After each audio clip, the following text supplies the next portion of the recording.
Hi there guys, it's Livyboy2603 here and welcome to a very special video. Now, unless you've been living under a rock, you'll know what's happening with the Scottish Premiership, and for the last 5-6 weeks I've kinda went away from making any videos or updates because there was too much uncertainty with teams calling for investigations and league reconstruction. But today the Scottish Premiership was declared over and Celtic were declared champions and Hearts were relegated. So I'm going to quickly review the table, give my thoughts on the current situation, and yeah, it's not really the way I wanted this season to end, but it's the situation we're in now because of COVID-19.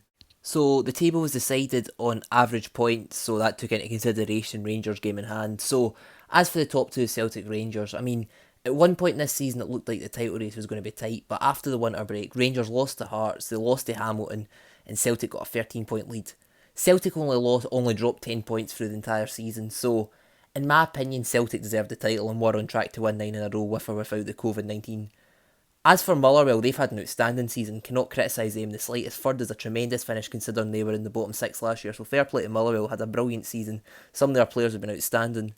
As for Aberdeen, it's been a pretty quiet season, they've not really done much to note, but at the end of the day, Aberdeen are in the top four, that's where you expect them to be. So for Aberdeen, it's probably just been a consolidating season, nothing really interesting happened for them. Now, this is the most pleasing part of the table for me. Livingston coming in the top six, coming fifth place. We've had a brilliant season, and the boys have tried everything all season, and I cannot fault any player. It's been a class season. I'm delighted. It's the highest we've ever finished in my time of watching Livingston. As for St Johnstone, another tremendous place for them. To be honest, St Johnstone were my favourites to get relegated. I had them to go down at the start of the season, but they've absolutely proved everyone wrong. They turned it around from that 7-0 defeat on the opening day of the season, so can't fault St Johnstone. Fair play to them. As for Hibs and Kilmarnock, it's been very poor seasons for the two clubs.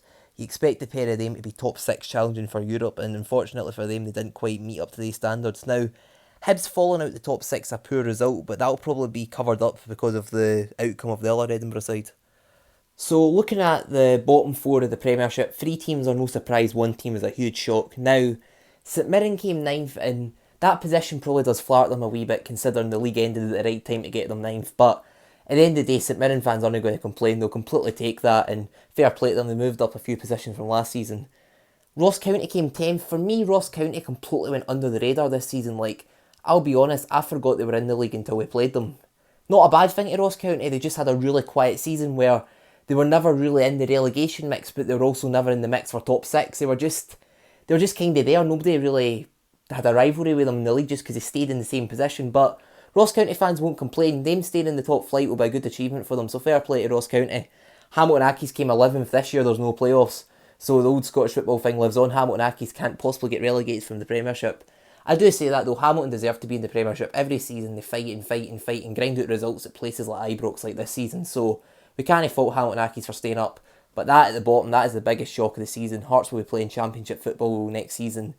I mean, I know you're going to say that because of the virus, the season ended early, and I understand why Hearts fans are feeling a bit hard done by, but over the course of the season, Hearts only won 4 games out of 30. For Hearts, that is shocking, so they probably do deserve to be relegated through the course of the season, or the season that was actually played. So guys, yeah, that's the end of the vlogs for this season. It's definitely not the way I wanted it to end this season, but unfortunately there's bigger circumstances in the world than football. So, a wee recap, the picture on screen now is from my favourite match of the season, and probably my favourite goal this season when Lyndon Dykes chipped Fraser Foster in the 2-0 victory over Celtic. That was a brilliant day to be a Livingston fan. But yeah, that was probably my moment of the season, definitely my vlog of the season. But anyway guys, thank you so much for watching this season. The support honestly means so much. It's not the way I wanted it to end, but thanks for sticking around to the end. Anyway guys, please comment down below your thoughts on the league ending and what it means for your club, and comment on what you're most looking forward to when football comes back, and I'll catch you later. Bye.